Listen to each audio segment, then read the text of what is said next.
Hey,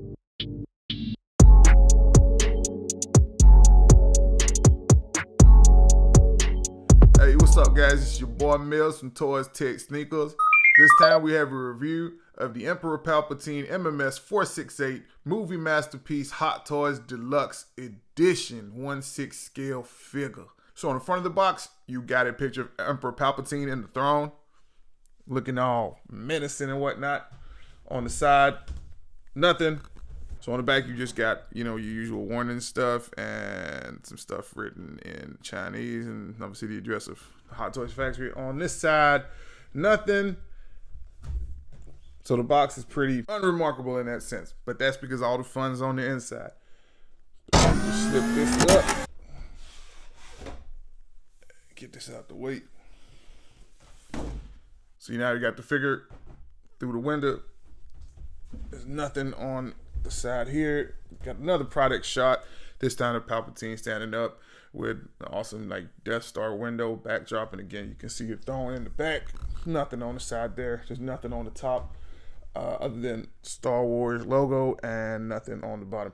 Let's break this open and get into the review. Now that we got to figure out the box, let's look at the main accessory that this deluxe set comes with, which is Emperor Palpatine's throne as seen in the Return of the Jedi. All right, so let's take a close look at this chair. I'm not entirely sure what these are supposed to be, but they look cool. Take a look at the side here. So get a little closer, you can actually see there's quite a lot of detail even in the paint. It's got this silver speckled effect on it. Got a little control console here. I never really know what any of the buttons in Star Wars are supposed to do, but they're there. Going around the back, there's nothing apart from this beautiful paint finish. Another control panel on the side. And you've obviously just got the main seat that Papa Palpatine sits on. Going to the bottom of the chair, you've got this base, which is actually detachable. So this is how it swivels around. There's a little bit of detail on this, but nothing much. Then you've just got the little battery compartment and the on-off switch. So all you have to do to put this together, it comes in two parts in the box. Just port it in, and there you go. Some of you may be wondering why there's an on-off switch. It's because it lights up. Now, it's pretty light out here at the moment, so you might not be able to see it so well, but actually that's not too bad. Let's get a close up. So we got the orange and red light here. Got another, I didn't even notice that before. So another little orange. Oh, this is a yellow and red light. Got another yellow and red on this side. Two oranges there, two reds. And then we do actually have the white LEDs up the top there. So that's pretty awesome. And I will have pictures when it's all lit up. So now let's move on to the other accessories. So it does actually come with an alternative base. If you just want to have the figure stood up and displayed like most of the other Hot Toys Star Wars figures, which I will be bringing out Darth Vader, the New Hope version, and you got your standard crotch cradle, which just ports in there, and that's how that works. A lot of you will be familiar with that already. But this figure does come with alternative hands. So we've got two hands for doing force lightning. Now let me just get you a close-up on these because detail on this is amazing.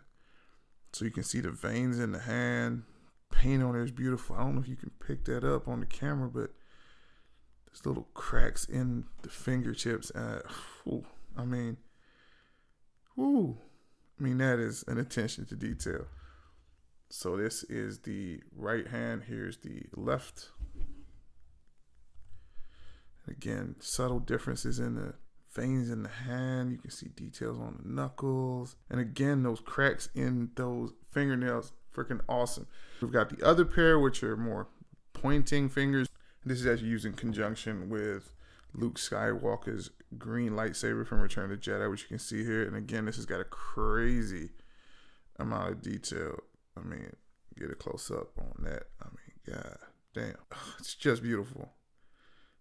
This is why figures like this can command such a high price point, because frankly, you can't really fault them. So essentially what happens is, if you do recall Return of the Jedi, there's a part where Palpatine gestures to Luke Skywalker to take his lightsaber and strike him down. And I will have a picture with this on figure. As you can see, it perfectly fits onto the side of the lightsaber. Like, this hand sculpt, just amazing. Oh, I mean, this is, you really get what you pay for with this stuff. Also comes with his walking stick, which you will see him with a lot of the time. It's just a shiny black, like piano black plastic. Looks super cool when he's holding it. We'll show that in a second. Well, later on in the video. And the coolest part, Force Lightning. Now, it comes with 2 separate spurs of Force Lightning, which fit onto the other hands. This is just long. I mean, look, you just gotta love this, man. Yeah, let me get that in focus. This purple trend, like, you get this transition from the clear where it was starting his hands, and to a deeper purple at the end. I mean, it's beautiful. And here's the other one, again with the same gradient. Ah, man, how can you not like it?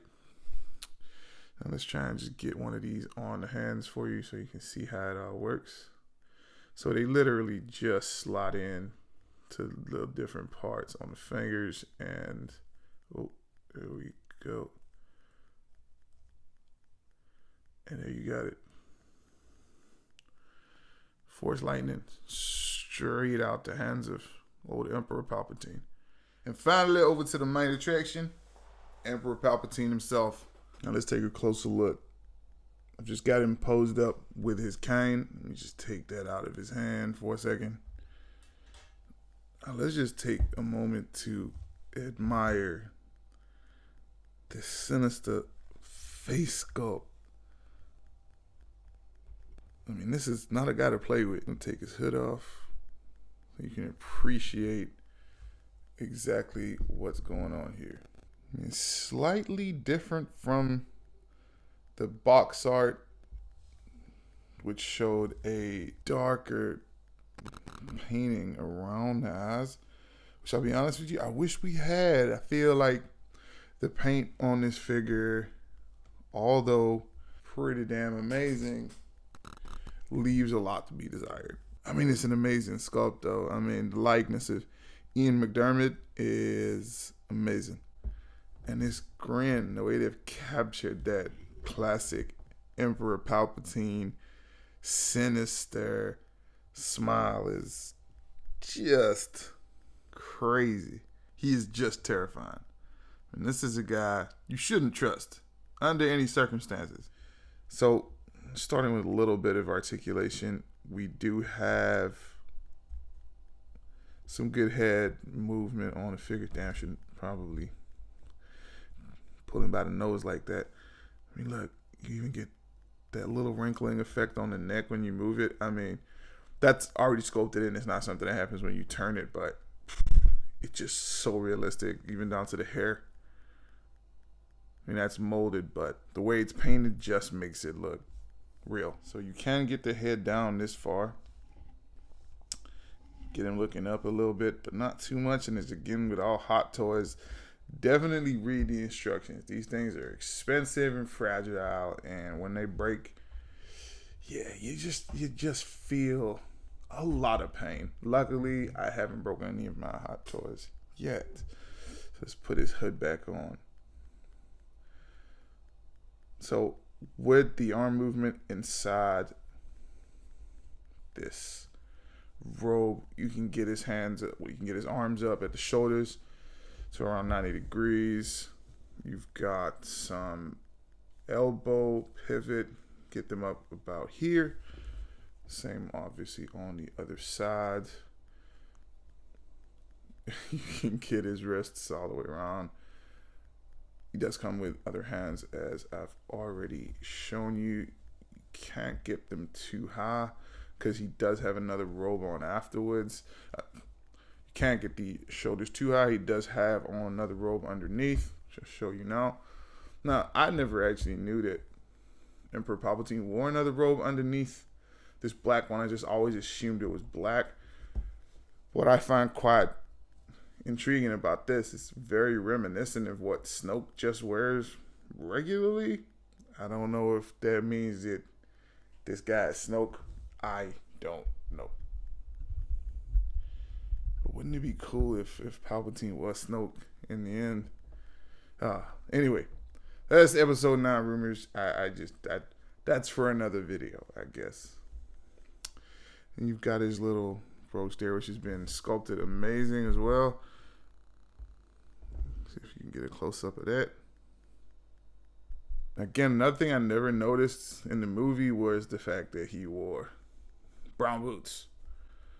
But seeing as this is a movie masterpiece and it's super accurate, he must have wore brown boots.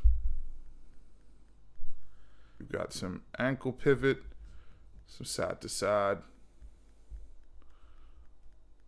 Yeah, that's pretty good. This is actually quite a sturdy figure. You've got some good knee articulation. So you can get that there, get that back at a 90-degree angle, both sides. And obviously, this guy is designed to sit in his throne. But it's actually quite difficult to get him in that seated position with some of the padding that he has around his middle area. We'll show that off in a second.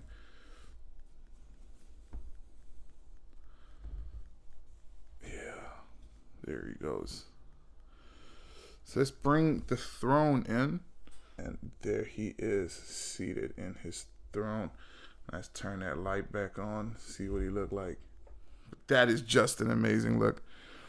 And as is in the movie, Return of the Jedi, we can place Luke's lightsaber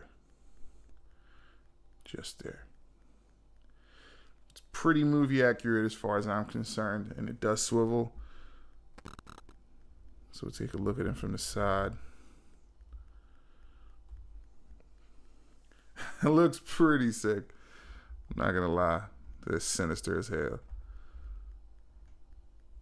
This is one of my favorite figures, along with my masterpiece, Darth Vader. I'm definitely gonna have to now pick up the Return of the Jedi Luke and 2 Imperial Guards, I feel, just to complete that throne room look.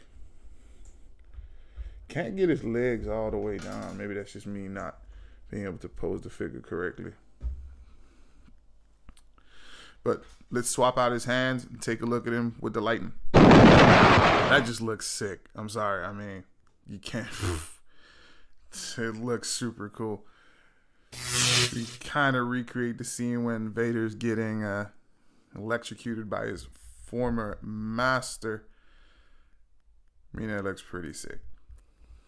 I don't know how I'm going to display him yet, but I probably think I end up having the throne in the background and then Vader standing behind him, and then I'll get the Return of the Jedi Luke. Let's move Vader out the way. Just look at him from the front, just throwing that off. Oh, Sith light. I mean, it is an amazing effect. You can get his hands up pretty high to do it. So if you just wanted him like letting off a shot in the air, like, hey, I am Palpatine, you can do it. Like that looks pretty cool. You know, obviously you've always got to fix up his robe there, but that looks pretty cool. Just crossing like that. I love that look, but you know what? That's not what he's doing in the movie. So you always gotta have him kind of accurate. Yeah, this one, I'll be honest, I've had a lot of problems with. I can't seem to get it to stay on his hand. Not entirely too sure how that stays on, but I will read the manual. But it's really long. I find that it bends a bit. But hey, that's just a tiny gripe. But the bigger gripe that I have is actually here on the throne. So, you know, you're paying $300 plus for this figure, and I don't know if this shows up on camera, but I really hope it does. I mean, I guess it's a small detail, but it really kind of bugged me because of how expensive this figure is. There's a lot of extra glue in that seam here where they've obviously glued this top portion on, and it carries around through this groove, and I just really dislike that. I mean, look, for the amount of money we're paying for it, definitely expect perfection with a set like this. You know, these are not cheap figures. I definitely won't have them displayed with the lighting until I've got the Luke Skywalker Return of the Jedi figure. Let's bring in Darth, make him look down at his master in the background. Oh, that already looks cool. Guys, thank you for watching the review. If you are trying to pick this up, you know, it's still available on sideshow.com. I picked it up in the UK from @InDemandToys for around £300. If you're a Star Wars fan, if you love the Empire like I do, then this is a must-have pickup. Please like and subscribe. Have a good one, guys.